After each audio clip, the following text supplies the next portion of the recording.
And the building stood silhouetted against the blood-red sunset. Cranbrook Mental Hospital.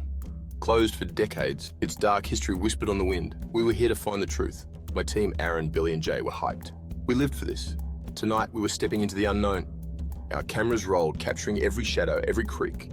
The air grew cold as we approached the main entrance. A shiver ran down my spine. This place felt different.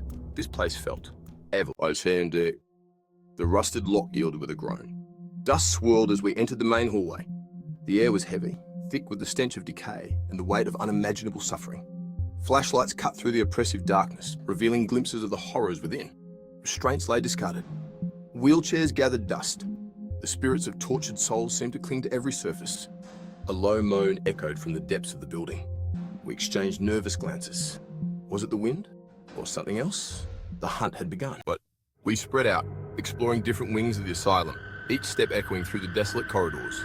The air was thick with an unsettling silence, broken only by our footsteps. The EMF detector spiked in a padded room, its lights flashing wildly as if responding to an unseen presence. We exchanged nervous glances, knowing this was no ordinary occurrence. A cold spot settled over me, chilling me to the bone. It felt as if an icy hand had gripped my spine. Something was here. Then, the lights flickered, casting eerie shadows. Our shadows danced on the walls, growing and shrinking in the darkness, creating a macabre ballet.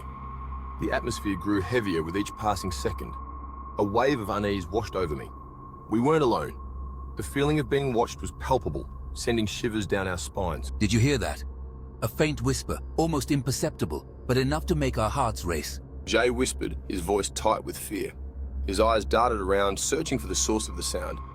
A scratching sound, like fingernails on a chalkboard, came from the end of the hallway. We were being watched. The oppressive darkness seemed to close in on us, amplifying our fear. Section 4, terror mounts. A presence makes itself known. The tension was palpable, almost suffocating.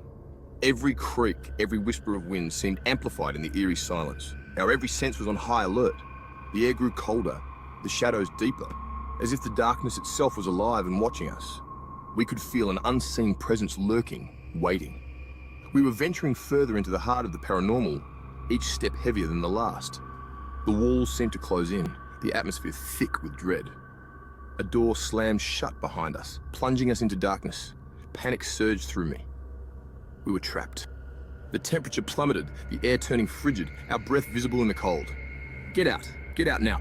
The urgency in the voice was undeniable. A primal instinct to flee. A voice, raspy and filled with rage, echoed through the hallway. We scrambled back, our movements frantic and uncoordinated, our hearts pounding in our chests. This was real. This was terrifyingly real. The fear was unlike anything we had ever experienced, a bone-chilling terror that gripped us completely. On to Section 5. The evidence. A face in the darkness. We made it out of the asylum shaken to our core. The air outside felt different, almost as if we had left a part of ourselves behind in that cursed place. The experience had changed us. We were no longer the same people who had entered that night. We had encountered something truly evil that night, something we couldn't explain. The darkness seemed to have a life of its own, whispering secrets we were never meant to hear. Back at our base, we reviewed the footage. Every frame was scrutinized, every sound analyzed. As we watched the playback, our blood ran cold. The room fell silent. The only sound was the hum of the computer. There, in the reflection of a window, was a face.